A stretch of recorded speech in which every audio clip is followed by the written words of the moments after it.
नंदनवन में कालू नाम का एक भालू रहता था। कालू अपने शरीर से जितना काला था, उससे कहीं ज्यादा वो अपने मन से भी काला था। वो लोगों को अपनी चिकनी चुपड़ी बातों में फंसाकर उन्हें चट कर जाता था, खास करके छोटे जानवरों को। उसी जंगल में मोटू और छोटू नाम के दो खरगोश भी रहते थे। देखने में वे जितने छोटे थे, अकल में उतने ही अधिक बुद्धिमान थे। उन दोनों में दोस्ती भी खूब थी। दिन भर दोनों मिलकर उछल कूद मचाते और खेलते रहते थे। वो दोनों एक दिन बात कर रहे थे। बातों ही बातों में कालू भालू का जिक्र आया। तब छोटू खरगोश ने कहा, सच में कालू भालू कितना बदमाश है। वो कितना मासूम लोगों का फायदा उठाकर उन्हें चट कर जाता है, खास करके छोटे जानवरों को। और जब हमें पता है कि वो ऐसा है, तो फिर भी हम क्यों उसकी चिकनी चुपड़ी बातों में आ जाते हैं। हमें उस कालू भालू को सबक सिखाना चाहिए। यह सुनकर मोटू खरगोश ने कहा, सच कहा तुमने, हम उसे सबक सिखाएंगे। और उन दोनों ने एक योजना बनाई। कुछ दिनों बाद जब वो एक पेड़ के नीचे विश्राम कर रहे थे, उन्होंने कालू भालू को आते हुए देखा। उन्होंने सोचा कि अगर हम भागने की कोशिश करेंगे तो कालू भालू उन्हें अपने पंजों में दबोच कर खा जाएगा। इससे अच्छा है वो उन्हें अपनी योजना अनुसार बात करके उसके जाल में फंसा ले। तभी छोटू खरगोश ने कहा, अरे कालू भैया, कैसे हो? तुम यहाँ क्या कर रहे हो? विचित्र जीव देखने नहीं गए? विचित्र जीव? कालू ने आश्चर्य से पूछा। हाँ कालू भैया, विचित्र जीव, आपने उस बारे में नहीं सुना? तो ठीक है, हम बताते हैं। यहाँ बाजू जंगल के पास वाली गुफा में एक विचित्र जीव आया है। सभी जानवर उसे देखने गए हैं। वो जानवर बड़ा ही विचित्र है। उसका सिर शेर जैसा है और पूरा शरीर सांप जैसा है। सभी जानवर वहाँ उस विचित्र जीव को देखने जा रहे हैं। आप भी जाइए। लेकिन हाँ कालू भैया, उसका सिर शेर जैसा है, उसे देखकर डर मत जाना। यह सुनकर कालू भालू अकड़ते हुए बोला, उसका सिर ही शेर जैसा है, अगर असली शेर भी आ गया तो मैं उससे नहीं डरता, कहकर वो वहाँ से चल दिया। कालू भालू सारे रास्ते उस विचित्र जीव के बारे में ही सोचता रहा। वो छोटू और मोटू खरगोश की बातों में आ गया। उसे जरा सी भी भनक नहीं हुई कि छोटू और मोटू खरगोश उसे अपने जाल में फांस रहे हैं। वो उस विचित्र जीव को देखने के लिए जंगल के पास वाली गुफा की तरफ तेजी से दौड़ रहा था। छोटू और मोटू खरगोश भी कालू भालू का छुपकर से पीछा कर रहे थे। उन्होंने कालू भालू से झूठ कहा। दरअसल कुछ दिन पहले ही उस जंगल के पास वाली गुफा में एक शेर रहने आया था, जिस बात का पता कालू भालू को नहीं था। कालू भालू उस जंगल के पास वाली गुफा के पास पहुंचा और जैसे ही उसने अपना सिर डालकर देखा तो उसे शेर नजर आया। वो सोचने लगा कि वाकई इसका सिर तो शेर जैसा है। आगे चलकर देखूंगा तो उसका शरीर भी है ना सांप जैसा दिखेगा मुझे। ये सोचकर वो गुफा के अंदर चला गया। लेकिन कुछ देर बाद कालू भालू की बाहर निकलते हुए आवाज आने लगी। कालू भालू उस गुफा से किसी तरह अपनी जान बचाकर बाहर निकला और वो दौड़ते हुए जा रहा था। यह देखकर छोटू और मोटू खरगोश उस पर हंसे और कहने लगे, क्यों कालू भैया, अब आया ना मजा? आप कैसे हमेशा अपने स्वार्थ के लिए हम जैसे छोटे जानवरों को अपनी प्यारी प्यारी बातों में फंसाकर चट कर जाते थे। इसलिए हमने आपको सबक सिखाने के लिए ये सब किया है। कालू भालू के शरीर पर कई जगह चोट लगी थी। उसने छोटू और मोटू खरगोश से अपने किए के लिए माफी मांगी और कहा कि अगली बार से वो ऐसा नहीं करेगा। और वो धीरे धीरे लंगड़ता हुआ अपने घर की ओर चल दिया। इस तरह छोटू और मोटू खरगोश ने मिलकर कालू भालू को सबक सिखाया।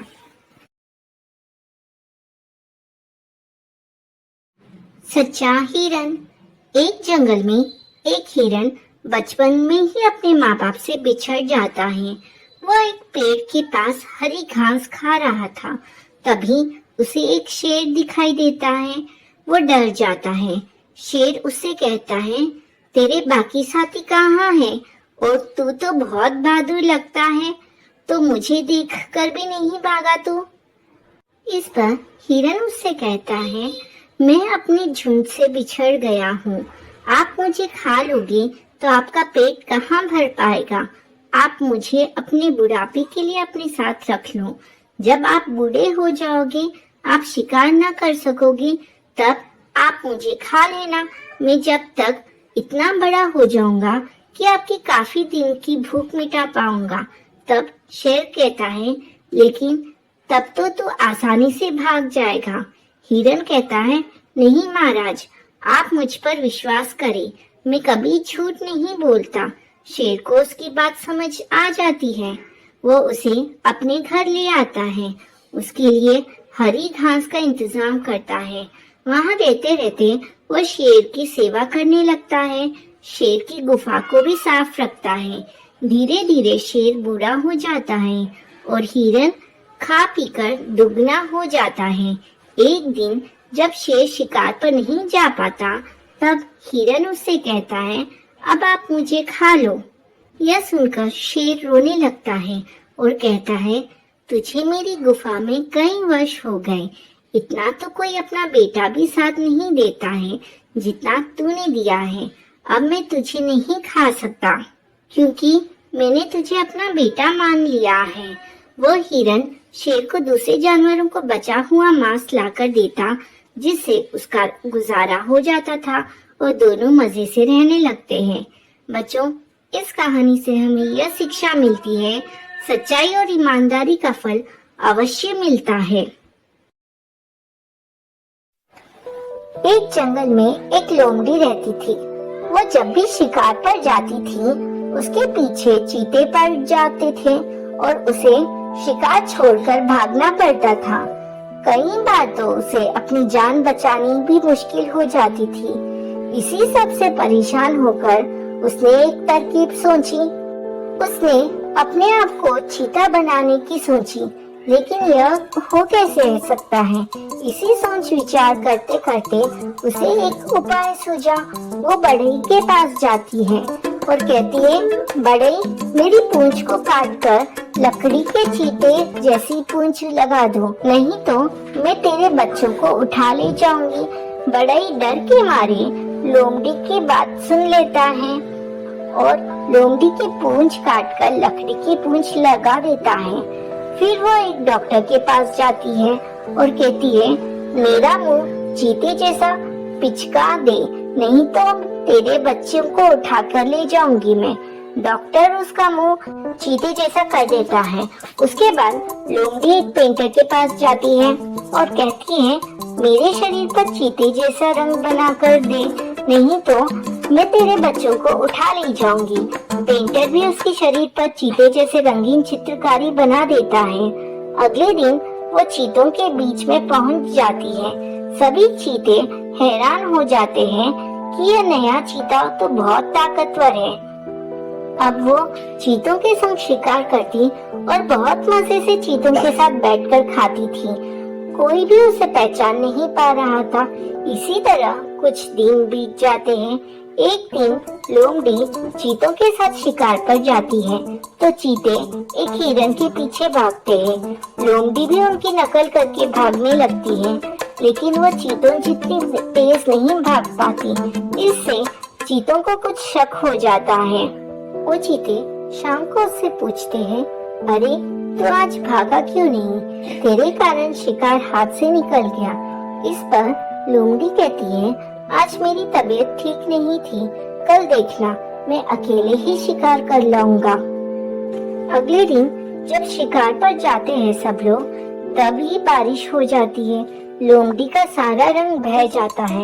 यह देखकर चीते समझ जाते हैं। वो उसके पीछे पड़ जाते हैं।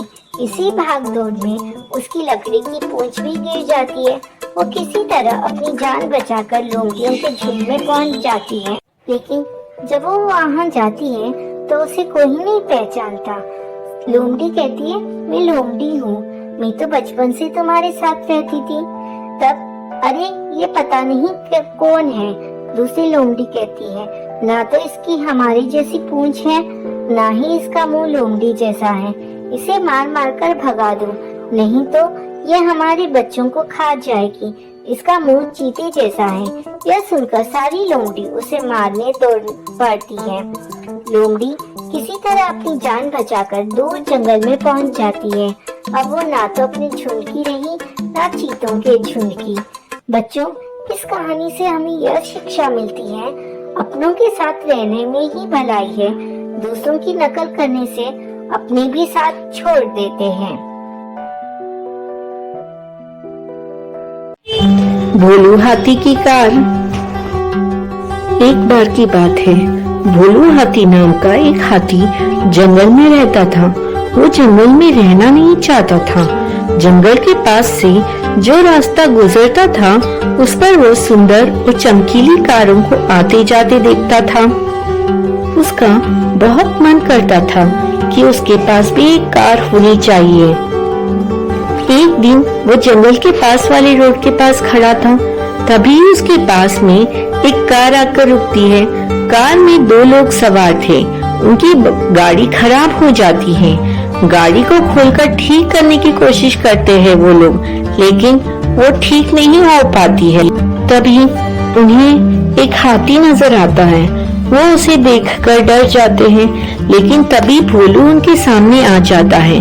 वो धीरे धीरे चलकर पूरी गाड़ी को चारों ओर से देखता है। फिर वो उन दोनों को उसमें बैठने के लिए इशारा करता है। दोनों भोलू हाथी का इशारा समझ जाते हैं और समझकर उसका इशारा गाड़ी में जाकर बैठ जाते हैं। उसके बाद भोलू गाड़ी को अपनी सूंड से धक्का देने लगता है। वह धीरे धीरे उन्हें निकाल देता है। पास ही में गाड़ी ठीक करने की गैरेज थी। दोनों उतरकर हाथी से कहते हैं, आपने हमारी बहुत मदद की, हम आपके लिए क्या कर सकते हैं? क्या आपके लिए केला ला दे? यह सुनकर भोलू गाड़ी के चारों ओर घूमने लगता है और गाड़ी पर बार बार सूंड मारने लगता है। उन दोनों में एक सेठ जी ने और दूसरा उनका नौकर था। सेठ जी कहते हैं, तुम्हें यह कार चाहिए क्या? यह सुनकर भोलू हाँ में सूंड हिलाने लगता है। सेठ जी भोलू से कहते हैं, तुम जाओ, बहुत जल्दी हम यह गाड़ी तुम्हें देने आएंगे। भोलू मुड़कर जंगल की ओर वापस चला जाता है। तब सेठ जी का नौकर कहता है, ये क्या कर रहे हो सेठ जी? वो कौन सा हमें पकड़ लेगा? बेकार ही इतनी महंगी गाड़ी उसे दे रहे हैं। सेठ जी ने कहा, अगर वो चाहता तो हमसे ये गाड़ी छीन भी सकता था, लेकिन उसने ऐसा नहीं किया। उसने हमारी मदद की है। यह कहकर सेठ जी गैरेज में चले जाते हैं। वहाँ के इंजीनियर को कुछ समझाते हैं। इसी तरह कई दिन बीत जाते हैं। एक दिन भोलू नदी के किनारे पानी पी रहा था, तभी उसे गाड़ी का हॉर्न सुनाई दिया। भोलू दौड़कर रोड पर आया तो देखा सेठ जी गाड़ी के साथ खड़े थे। उन्होंने गाड़ी को लंबा करा दिया था और एक बड़ा सा गेट लगवा दिया था, जिससे भोलू उसमें चढ़ सके। आगे दो बड़े बड़े डिब्बे जैसे रबर के बटन लगा दिए। पैर के आगे पीछे करने से गाड़ी चलने लगती है, क्योंकि ये पैर के पेडल थे। सेठ जी ने गेट खोला। भोलू उसमें जाकर बैठ गया। अब वो पैर आगे पीछे करने लगा, जिससे धीरे धीरे गाड़ी चलने लगती है। जैसे ही गाड़ी चालू होती है, भोलू को बहुत मजा आता है। वो गाड़ी को रोककर उससे नीचे उतरकर जमीन पर बैठकर सेठ जी के पैरों को सूंड से छूता है, जैसे वो सेठ जी को धन्यवाद दे रहा हो। तब सेठ जी उसे बहुत प्यार करते हैं। फिर वे कुछ दूर खड़ी अपनी गाड़ी में बैठकर चले जाते हैं। इस तरह भोलू का कार चलाने का सपना पूरा हो जाता है। चतुर चिड़िया। एक दिन की बात है, एक चिड़िया आकाश में उड़ान भर रही थी। रास्ते में उसे गरुड़ मिल जाता है। गरुड़ उस चिड़िया को खाने को दौड़ता है। चिड़िया उससे अपनी जान की भीख मांगती है, लेकिन गरुड़ उस पर रहम करने को तैयार नहीं होता।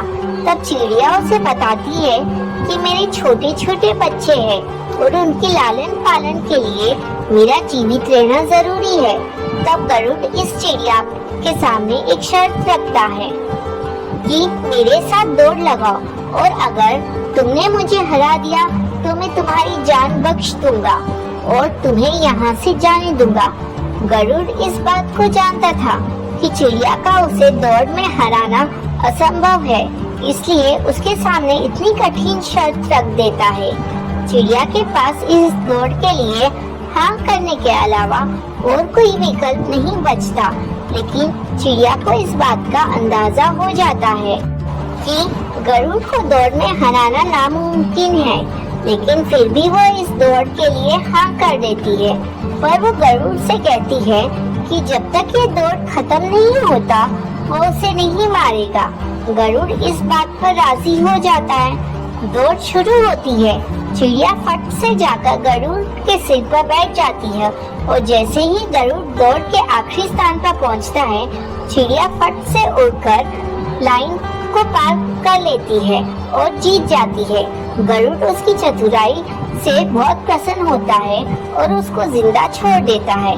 चिड़िया तुरंत ही वहाँ से उड़ जाती है और अपने रास्ते चल देती है। बच्चों, इस कहानी से हमें यह सीख मिलती है कि कठिन परिस्थितियों में हालातों पर रोना नहीं चाहिए, बल्कि समझदारी और चतुरता के साथ मुसीबत का सामना करना चाहिए। विरोधी या कार्य आपकी क्षमता से ज्यादा मजबूत हो तो इसका मतलब यह नहीं कि आप पहले से ही हार मानकर बैठ जाएं, बल्कि समझदारी और धैर्य से बैठकर समस्या का समाधान ढूंढना चाहिए। अपने ऊपर विश्वास रखना चाहिए कि हम किसी भी हालत में जीत सकते हैं। एक जंगल में 3 बैल रहा करते थे। तीनों आपस में बहुत अच्छे मित्र थे। वो घास चरने के लिए जंगल में एक साथ ही जाया करते थे। उसी जंगल में एक खूंखार शेर भी रहता था। इस शेर की कई दिनों से इन तीनों बैल पर नजर थी। वह इन तीनों को मारकर खा जाना चाहता था। उसने कई बार बैलों पर आक्रमण भी किया, लेकिन बैलों की आपसी मित्रता के कारण वो कभी सफल नहीं हो पाया। जब शेर उन पर हमला करता था तो तीनों बैल त्रिकोण बनाकर अपने नुकीले सींगों से अपनी रक्षा करते थे। तीनों बैल साथ मिलकर कई बार शेर को भगा चुके थे, लेकिन शेर कैसे भी करके उन तीनों को खाना चाहता था। शेर यह समझ गया था कि जब तक ये तीनों साथ रहेंगे इन्हें मारा नहीं जा सकता। इसलिए उसने एक दिन इन तीनों को अलग करने के लिए एक चाल चली। शेर ने बैलों को अलग करने के लिए जंगल में एक अफवाह उड़ा दी। अफवाह यह थी कि इन तीनों बैलों में से एक बैल अपने साथियों को धोखा दे रहा है। बस फिर क्या था, बैलों के बीच इस बात को लेकर शक बैठ गया कि आखिर वो कौन है जो हमें धोखा दे रहा है। एक दिन इसी बात को लेकर तीनों बैलों में झगड़ा हो गया। शेर ने जो सोचा था वो हो गया था। अब तीनों बैल अलग अलग रहने लगे थे। उनकी दोस्ती टूट चुकी थी। अब वो अलग अलग होकर जंगल में चरने जाने लगे थे।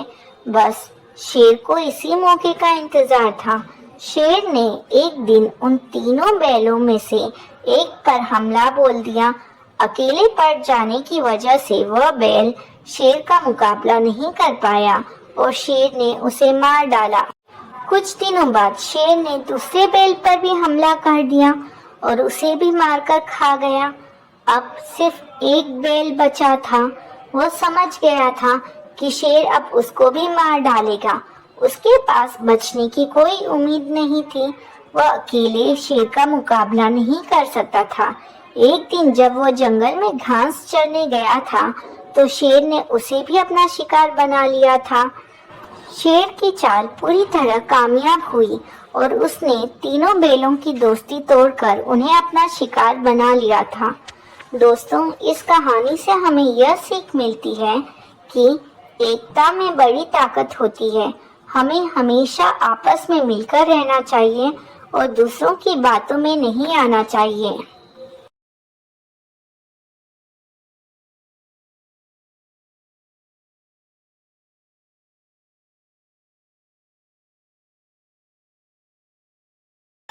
बहुत पुरानी बात है। इसी घने जंगल में एक तालाब था जिसमें ढेर सारे मेंढक रहते थे। उन्हीं में एक मेंढक अपने 3 बच्चों के साथ रहता था। वो सभी तालाब में रहते थे और खाते पीते थे। उस मेंढक की सेहत अच्छी खासी हो चुकी थी और वो उस तालाब में सबसे बड़ा मेंढक बन चुका था। उसके बच्चे उसे देखकर काफी खुश होते थे। उसके बच्चों को लगता कि उनके पिता ही दुनिया में सबसे बड़े और बलवान हैं। मेंढक भी बच्चों को अपने बारे में झूठी कहानियां सुनाता और उनके सामने शक्तिशाली होने का दिखावा करता था। उस मेंढक को अपनी शारीरिक कद काठी पर बहुत घमंड था। ऐसे ही दिन बीतते गए। एक दिन मेंढक के बच्चे खेलते खेलते तालाब से बाहर चले गए। वो पास के एक गांव पहुंचे। वहां उन्होंने एक बैल को देखा और उसे देखते ही उनकी आंखें खुली की खुली रह गई। उन्होंने कभी इतना बड़ा जानवर नहीं देखा था। वो बैल को देखकर डर गए और बहुत ज्यादा हैरान हो गए। वो बैल को देखे जा रहे थे और बैल मजे से घास खा रहा था। घास खाते खाते बैल ने जोर से हुंकार लगाई। बस फिर क्या था, मेंढक के तीनों बच्चे डर के मारे भागकर तालाब में अपने पिता के पास आ गए। पिता ने उनके डर का कारण पूछा। उन तीनों ने पिता को बताया कि उन्होंने उनसे भी विशाल और ताकतवर जीव को देखा है। उन्हें लगता है वो दुनिया का सबसे बड़ा और शक्तिशाली जीव है। यह सुनते ही मेंढक के अहंकार को ठेस पहुंच गई। उसने एक लंबी सांस भरकर खुद को फुला लिया और कहा, क्या वो उससे भी बड़ा जीव था? उसके बच्चों ने कहा, हाँ, वो तो आपसे भी बड़ा जीव था। मेंढक को गुस्सा आ गया। उसने और ज्यादा मांस भरकर खुद को फुलाया और पूछा, क्या अब भी वो जीव बड़ा था? बच्चों ने कहा, ये तो कुछ भी नहीं, वो आपसे कई गुना बड़ा था। मेंढक से वो सुना नहीं गया। वो सांस फुला फुला कर खुद को गुब्बारे की तरह फुलाता चला गया। फिर एक वक्त आया जब उसका शरीर पूरी तरह फूल गया और वो फट गया और अहंकार के चक्कर में वो अपनी जान से हाथ धो बैठा था। दोस्तों, इस कहानी से हमें यह सीख मिलती है कि कभी भी किसी बात का घमंड नहीं करना चाहिए। घमंड करने से खुद का ही नुकसान होता है।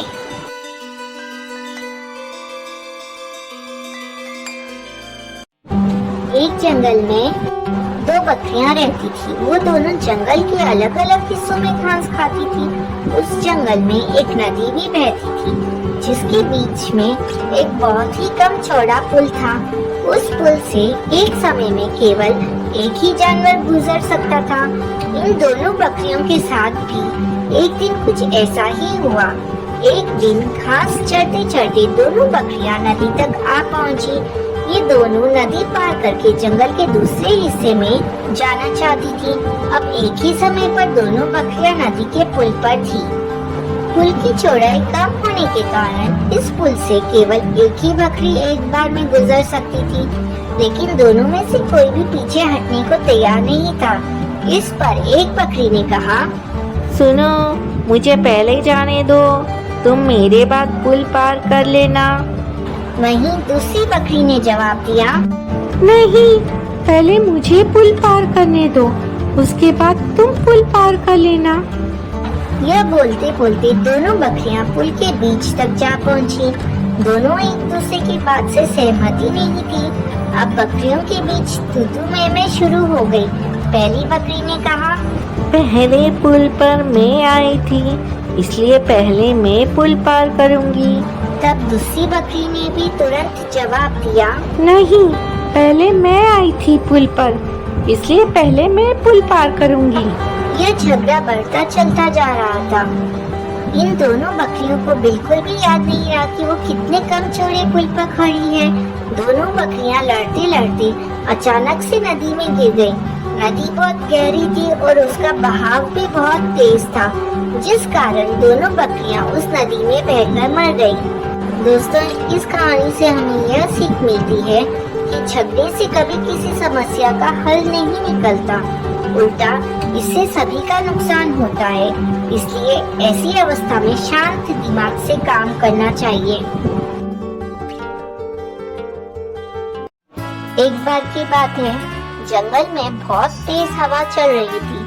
तेज हवा से बचने के लिए एक सियार पेड़ के नीचे खड़ा था और तभी उस पेड़ की भारी शाखा आकर गिर गई।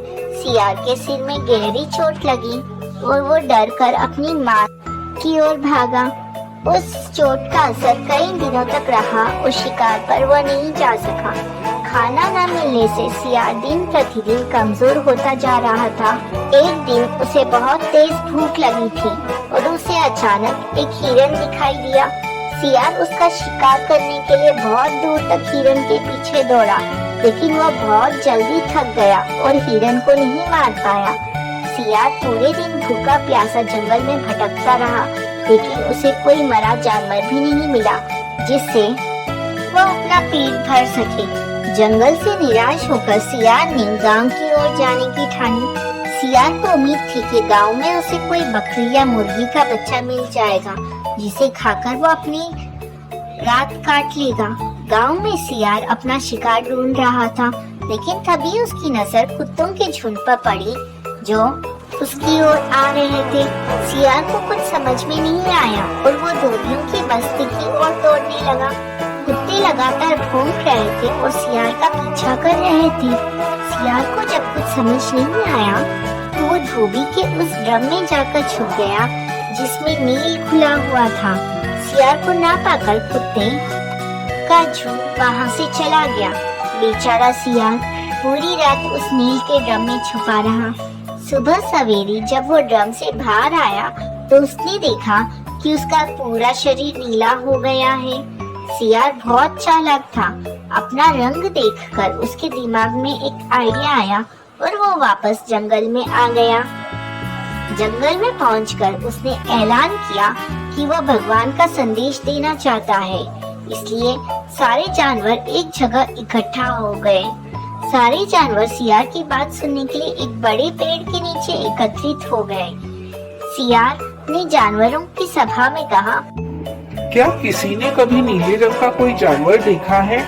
मुझे यह अनोखा रंग भगवान ने दिया है और कहा है कि तुम जंगल पर राज करो। भगवान ने मुझसे कहा है कि जंगल के जानवरों का मार्गदर्शन करने की जिम्मेदारी तुम्हारी है। सभी जानवर सियार की बात मान गए। सब एक स्वर में बोले, कहिए महाराज, क्या आदेश है? सियार ने कहा, सारे सियार जंगल में चले जाएं, क्योंकि भगवान ने कहा है कि सियारों की वजह से इस जंगल पर बहुत बड़ी आपदा आने वाली है। नीले सियार की बात को भगवान का आदेश मानकर सारे जानवर जंगल के सियारों को जंगल से बाहर खदेड़ आए। ऐसा नीले सियार ने इसलिए किया क्योंकि अगर सियार जंगल में रहते तो उसकी पोल खुल सकती थी। अब नीला सियार जंगल का राजा बन चुका था। मोर उसे पंखा झलते और बंदर उसके पैर दबाते। सियार का मन किसी जानवर को खाने का करता तो वो उसकी बलि मांग लेता। अब सियार कहीं नहीं जाता, हमेशा अपनी शाही मांग में बैठा रहता और सारे जानवर उसकी सेवा में लगे रहते। एक दिन चांदनी रात में सियार को प्यास लगी। वो मांग से बाहर आया तो उसे सियारों की आवाज सुनाई दी जो दूर कहीं बोल रहे थे। रात को सियार हूं हूं की आवाज करते हैं क्योंकि ये उनकी आदत होती है। नीला सियार भी अपने आप को रोक न सका। उसने भी जोर जोर से बोलना शुरू कर दिया। शोर सुनकर आसपास के सभी जानवर जाग गए। उन्होंने नीले सियार को हूं हूं करते हुए आवाज निकालते हुए देखा। तब उन्हें पता चला कि ये एक सियार है और इसने हमें बेवकूफ बनाया है। अब नीले सियार की पोल खुल चुकी थी। यह पता चलते ही सारे जानवर उस पर टूट पड़े और उसे मार डाला। दोस्तों, इस कहानी से हमें यह सीख मिलती है कि हमें कभी झूठ नहीं बोलना चाहिए। एक ना एक दिन इस झूठ की पोल तो खुल जाती है। किसी को भी ज्यादा दिनों तक बेवकूफ नहीं बनाया जा सकता। कई सालों पहले की बात है। एक जंगल में एक बरगद का पेड़ था। उस बरगद के पेड़ पर एक बगुला रहा करता था। उसी पेड़ के नीचे एक बिल में एक सांप भी रहता था। वह सांप बड़ा ही दुष्ट था। अपनी भूख मिटाने के लिए वह बगुले के छोटे छोटे बच्चों को खा जाया करता था। इस बात से बेचारा बगुला बहुत परेशान था। एक दिन की बात है, सांप की हरकतों से परेशान होकर बगुला नदी के किनारे जाकर बैठ गया। बैठे बैठे अचानक उसकी आंखों से आंसू आ गए। बगुले को रोता हुआ देख नदी में से एक केकड़ा बाहर आया और बोला, अरे बगुला भैया, क्या बात है? यहाँ बैठे बैठे आंसू क्यों बहा रहे हो? क्या परेशानी है? केकड़े की बात सुनकर बगुला बोला, क्या बताऊं केकड़ा भाई, मैं तो उस सांप से परेशान हो गया हूँ। वो बार बार मेरे बच्चों को खा जाता है। घोंसला चाहे जितना भी ऊपर बनाओ, वो ऊपर चढ़ ही जाता है। अब तो उसके कारण दाना पानी लेने के लिए भी घर से कहीं जाना भी मुश्किल हो गया है। तुम ही कोई उपाय बताओ। बगुले की बात सुनकर केकड़े ने सोचा कि बगुला भी तो अपना पेट भरने के लिए उसके परिवार वालों और दोस्तों को खा जाता है। क्यों ना ऐसा कोई उपाय किया जाए कि सांप के साथ साथ बगुला का भी खेल खत्म हो जाए। तभी उसे एक उपाय सूझा। उसने बगुले से कहा, एक काम करो बगुला भैया, तुम्हारे पेट से कुछ ही दूर नेवले का बिल है। तुम सांप के बिल से लेकर नेवले के बिल तक मांस के टुकड़े बिछा दो। नेवला जब मांस खाते हुए सांप के बिल तक आएगा तो वो सांप को भी मार देगा। बगुले को यह उपाय सही लगा और उसने ठीक वैसा ही किया जैसा केकड़े ने कहा, लेकिन इसका परिणाम उसे भी भुगतना पड़ा। मांस के टुकड़े खाते खाते जब नेवला पेड़ के पास आया तो उसने सांप के साथ साथ बगुले को भी अपना शिकार बना लिया। दोस्तों, इस कहानी से हमें यह सीख मिलती है कि किसी भी बात पर आंख बंद करके विश्वास नहीं करना चाहिए। साथ ही उसके परिणाम और दुष्परिणाम के बारे में भी सोच लेना चाहिए। सालों पहले वरुण पर्वत के पास एक राज्य बसा हुआ था। उस राज्य में एक बड़ा सा सांप मंदविष भी रहता था। बूढ़ा होने की वजह से वह आसानी से अपना शिकार ढूंढ नहीं पाता था। एक दिन उसने तरकीब सोची। वो तुरंत मेंढकों से भरे हुए एक तालाब के पास पहुंच गया। वहाँ वह दुखी सा होकर एक पत्थर के ऊपर बैठ गया। तभी पास के पत्थर पर बैठे एक मेंढक ने उसे देखा। उस मेंढक ने थोड़ी देर बाद सांप से पूछा, चाचा क्या बात है, आज आप खाने की तलाश नहीं कर रहे हैं? अपने लिए भोजन नहीं जुटाएंगे? इतना सुनते ही सांप ने रोनी सी सूरत बनाकर मेंढक को कहानी सुनाई। सांप ने कहा, मैं आज भोजन की तलाश में किसी मेंढक के पीछे पीछे जा रहा था। अचानक मेंढक ब्राह्मणों के झुंड में जाकर छुप गया। मेंढक को भोजन बनाने के चक्कर में मैंने गलती से एक ब्राह्मण की बेटी को काट दिया, जिससे उसकी मौत हो गई। इससे नाराज होकर ब्राह्मण ने मुझे श्राप दे दिया। उन्होंने मुझे श्राप देते हुए कहा कि तुझे अपना पेट भरने के लिए मेंढकों की सवारी बनना पड़ेगा। इसी वजह से मैं इस तालाब के पास आया हूँ। यह बात सुनते ही वह मेंढक तुरंत तालाब के अंदर गया और अपने राजा को सारी बातें बताई। राजा कहानी सुनकर हैरान हुआ। पहले तो उसे बिल्कुल भी यकीन नहीं हुआ, लेकिन कुछ देर सोच विचार करने के बाद मेंढकों का राजा जलपाक तालाब से बाहर निकलकर एकदम कूदते हुए सांप के फन पर जाकर बैठ गया।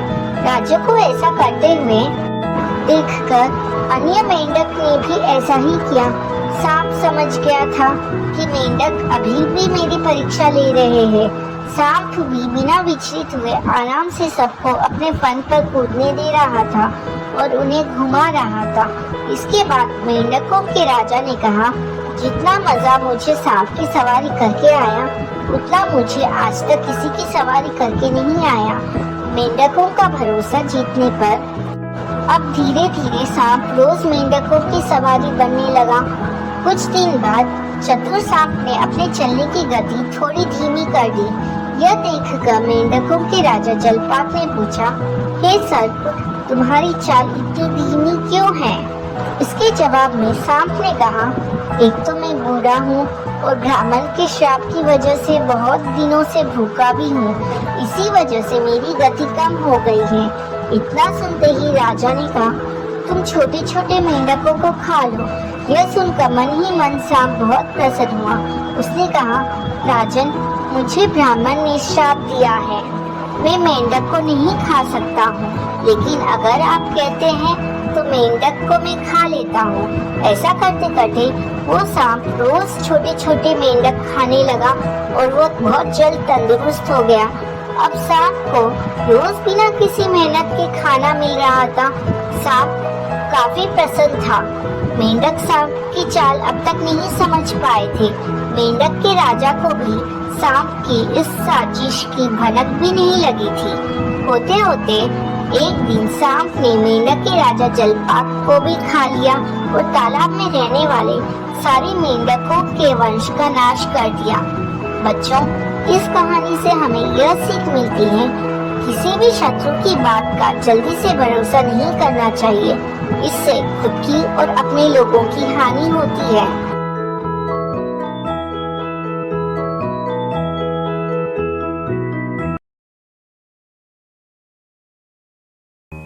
एक बार की बात है, किसी नदी के किनारे एक शहर बसा हुआ था। एक बार वहाँ बहुत बारिश हुई, जिससे नदी ने अपना रास्ता बदल लिया। इससे शहर में पानी की कमी होने लगी, यहाँ तक कि लोगों के लिए पीने तक का पानी ना रहा।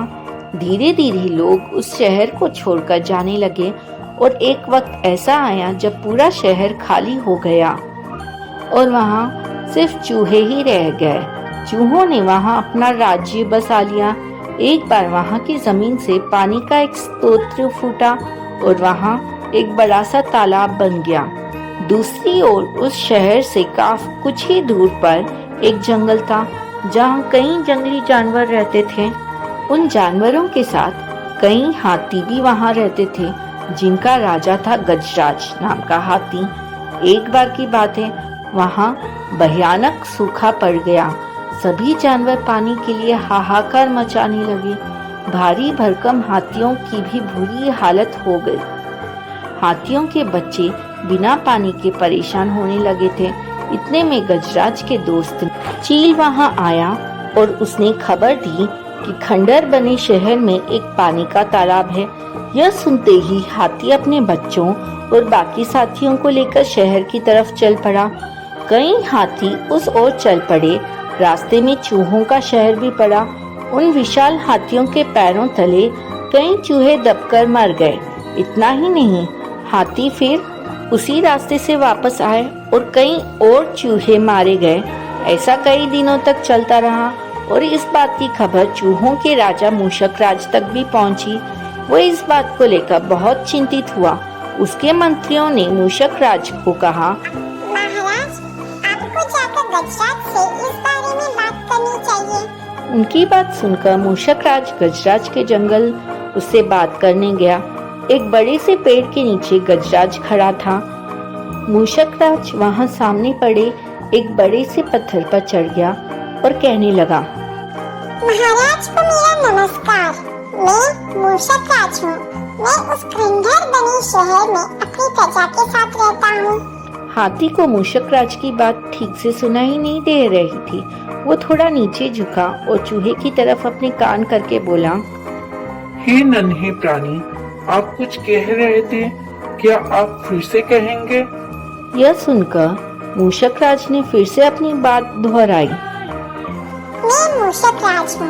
मैं उस खंडहर बने शहर में अपनी प्रजा के साथ रहता हूँ।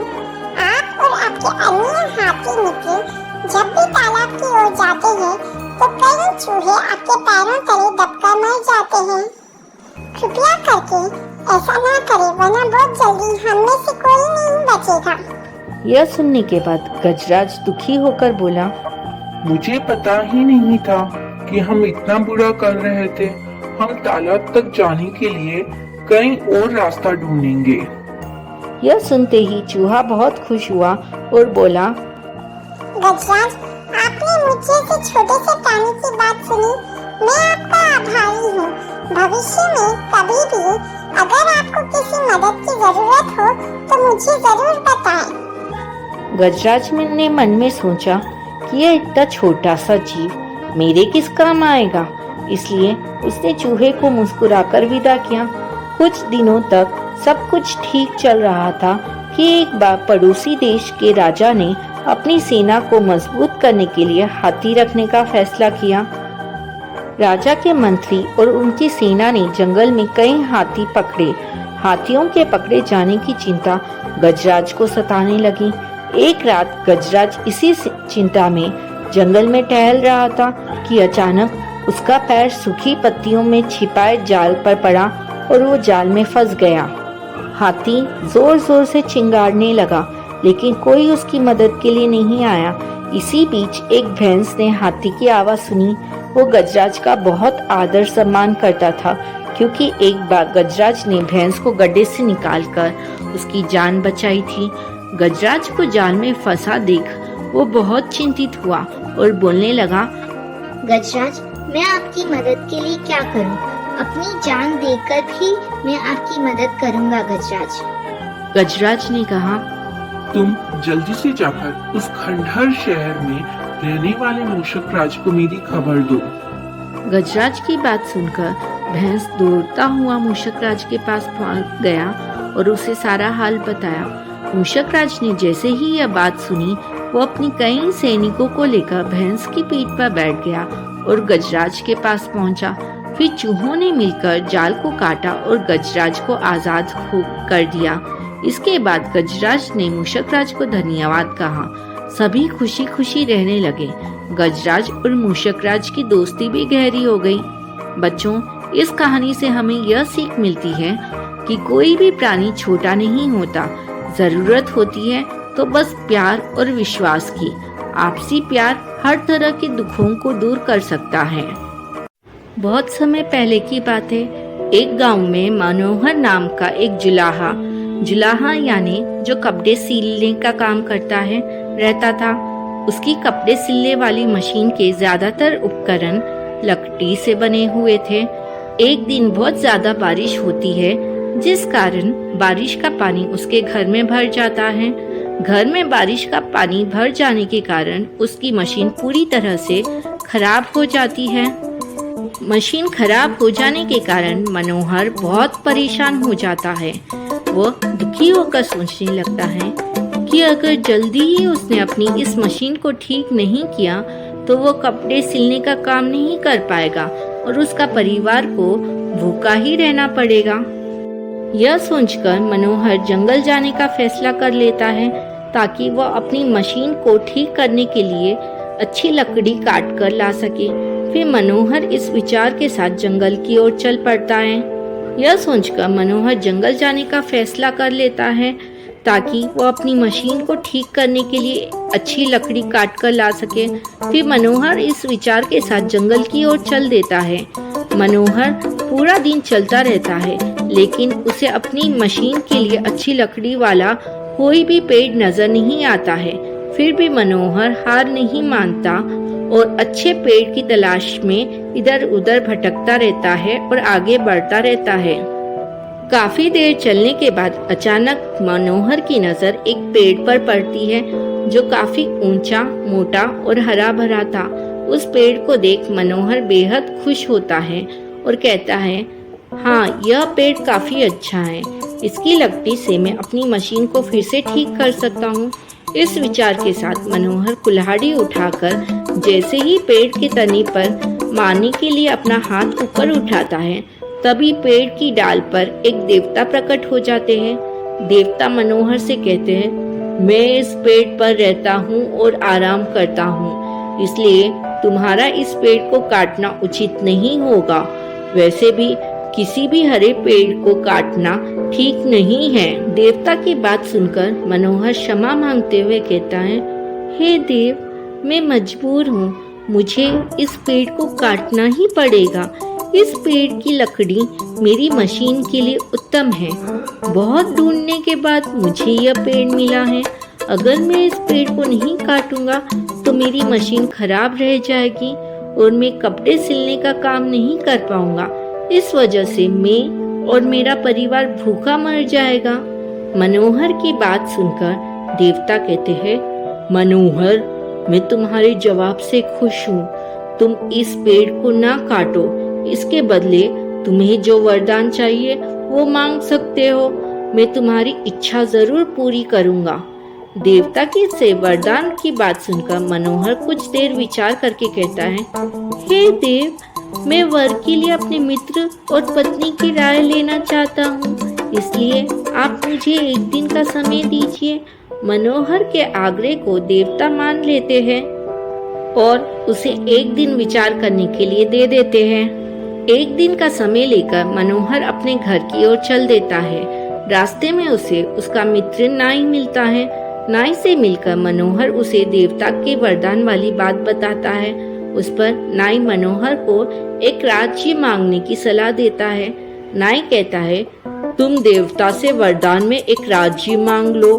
तुम उस राज्य के राजा बन जाना और मैं उस राज्य का मंत्री बन जाऊंगा। फिर हमें कोई कष्ट नहीं होगा और हम आराम से अपनी जिंदगी बिता पाएंगे। नाई मित्र की बात पर मनोहर कहता है, मित्र, तुम ठीक कह रहे हो। इस बारे में एक बार मैं अपनी पत्नी से भी पूछ लूं, फिर मैं देवता को वरदान मांग लूंगा। पत्नी से राय मांगने की बात पर नाई कहता है, मित्र, तुम्हारी पत्नी काफी घमंडी और मूर्ख है, इसलिए तुम्हें उससे राय नहीं लेनी चाहिए। ऐसी स्त्री केवल अपने लाभ के बारे में ही सोचती है। इस पर मनोहर कहता है, मित्र, फिर भी वो मेरी पत्नी है, इसलिए मैं उसकी राय एक बार जरूर लूंगा।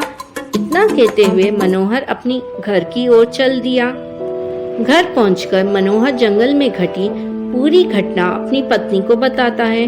देवता से वरदान मिलने की बात सुनकर मनोहर की पत्नी कहती है, राज्य मांगकर कोई लाभ नहीं होता। राजा की कई जिम्मेदारियां होती है, वो कभी सुखी से अपना जीवन नहीं बिता पाता। राजा राम और राजा नल भी राज्य होते हुए भी जिंदगी भर दुख में जिए। आप 2 हाथ से इतने अच्छे कपड़े सिलकर ठीक ठाक कमा लेते हैं। ऐसे में अगर आपको 2 सिर और 4 हाथ हो जाए तो आप 2 गुने कपड़े सिल पाएंगे। इससे कमाई भी 2 गुनी हो जाएगी और आपका मान भी समाज में बढ़ेगा। पत्नी की यह बात मनोहर को समझ आ जाती है और वो देवता से वरदान मांगने जंगल की ओर चल देता है। जंगल पहुंचकर वो दोबारा देवता से मिलता है। देवता मनोहर को देखकर कहते हैं कि मनोहर, मांगो, क्या वर मांगना है तुम्हें। मनोहर देवता से कहता है, हे देव, आप मुझे 2 सिर और 4 हाथ दे दीजिए। देवता मनोहर की यह बात सुनकर पूछते हैं कि तुम 2 सिर और 4 हाथ का क्या करोगे। तब मनोहर बताता है कि 2 सिर और 4 हाथ होने पर वो 2 गुना कपड़े सिल पाएगा, जिससे उसकी कमाई पहले से अधिक हो जाएगी। मनोहर की यह बात सुनकर देवता मुस्कुराते हैं और मनोहर को वरदान दे देते हैं। देवता का वरदान पाकर मनोहर को 2 सिर और 4 हाथ हो जाते हैं। वरदान पाकर मनोहर बहुत खुश होता है और अपने घर की ओर चल देता है। मनोहर जैसे ही अपने गांव पहुंचता है तो गांव में खेल रहे बच्चे उसे देखकर डर जाते हैं। वो सब उसे एक राक्षस समझते हैं। तभी कुछ गांव वाले हाथों में हथियार लेकर मनोहर पर हमला कर देते हैं और मनोहर की मौत हो जाती है। जब मनोहर की मौत की खबर मनोहर की पत्नी को होती है तो वो फौरन मनोहर को देखने वहां पहुंच जाती है। मनोहर की लाश देख उसकी पत्नी रोने लगती है और कहती है कि यह सब मेरी ही गलती है। मैंने उनसे देवता से 2 सिर और 4 हाथ मांगने के लिए कहा था। अगर ऐसा ना होता तो आज मनोहर को कोई राक्षस ना समझता और वे जिंदा होते। दोस्तों, 2 सिर वाला जुलाहा कहानी से हमें यह सीख मिलती है कि बिना सोचे विचारे किया गया कोई भी काम हमेशा दुखदाई होता है।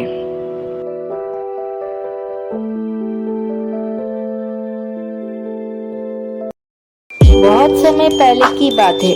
किसी जंगल में खरगोश अपने परिवार के साथ रहता था। खरगोश जहाँ रहता था वहाँ आसपास बहुत बड़े जानवर रहते थे और वहाँ जानवरों की संख्या भी ज्यादा थी। खरगोश और उसका परिवार हमेशा इस बात से डरे हुए रहते थे कि कोई जानवर उनको आकर उन्हें नुकसान ना पहुँचा दे। उन्हें अपने घर के आसपास जरा भी हलचल सुनाई देती तो वो झट से अपने बिल में छुप जाया करते थे। दूसरे जानवरों को डर उन पर इस कदर हावी था कि उनकी आहट भर सुनकर उनमें से कुछ खरगोशों की डर से मौत हो गई। यह सब देखकर खरगोश बड़ा परेशान रहता था। एक दिन घोड़ों का दल उनके घर के पास से गुजरा। घोड़ों की आवाज सुनकर सभी सहम गए और हमेशा की तरह अपने बिल में छुप गए। डर से पूरा दिन कोई बिल से बाहर खाने की तलाश में भी नहीं गया। अपने परिवार को इस हालत में देखकर खरगोश बेहद दुखी हुआ। उसने भगवान को कोसते हुए कहा कि हे भगवान, आपने हमें इतना कमजोर क्यों बनाया? इस तरह जीने का क्या फायदा जिसमें हर दिन अपनी जान को लेकर डर और भय बना रहता है। तभी सारे खरगोशों ने मिलकर फैसला किया कि हर समय डर और भय के चलते बिल में छुपकर रहने से अच्छा होगा कि सब मिलकर एक साथ अपना जीवन त्याग देते हैं।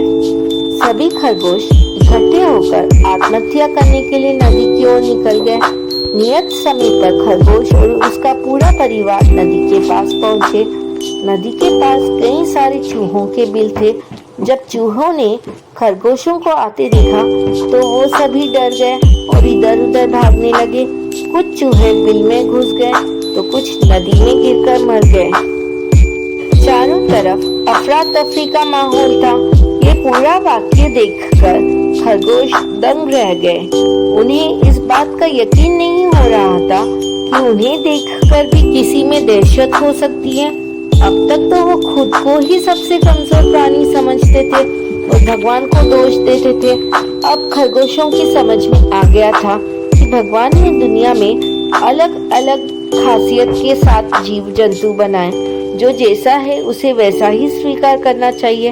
अगर किसी में कमी है तो उसमें कुछ गुण भी है। हर किसी में एक जैसे गुण नहीं हो सकते। यह समझने के बाद खरगोश और उसका परिवार घर वापस लौट गया। दोस्तों, इस कहानी से हमें यह सीख मिलती है, प्रकृति ने सभी को शक्तिशाली बनाया है। बस फर्क इतना है कि सभी अलग अलग क्षेत्र में अव्वल होते हैं। इसलिए हमेशा कमजोरी से भागने की जगह उसे ही अपनी ताकत बनाए।